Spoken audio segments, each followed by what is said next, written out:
بنشرح الجبنة حبايبنا اللي انتم شايفين. والآن يا حبايبي راح نبدأ في تحضير الدجاج. أنا عندي هون يا سمير صدر دجاج، هيو. تمام. هذا الصدر طبعا شو عامل فيه أنا؟ بس فاتحه بهالشكل، هيو. نفتحه بهالشكل. بنضيف شوي من هالجبنة يا سمير جوات الدجاجة. نحط لنا ورقتين ريحان يا أبو سمرة.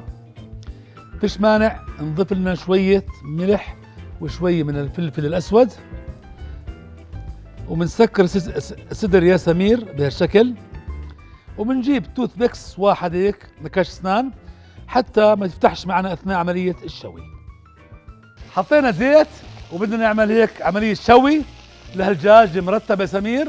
وبعدين بنعمل الصلصة، وبعدين بندخلها على الفرن مع الصلصة والجبنة فوقيها. تمام. من زيت زيتون، واضفنا شوية من الثوم، رايحين نرمي زعتر، شوية من هالريحان، وبعدين بننزل بالبندورة المطبوخة الجاهزة، ملح وفلفل أسود بنرمي هون. فرن مسخن على حرارة 200 مئوي، وجاهز استقبال يا سمير الدجاج مع البندورة. هاي كمان شوية بقدونس مفرومات.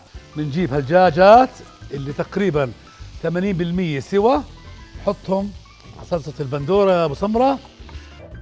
جبنة ولا أروع الأكل والطبيخ.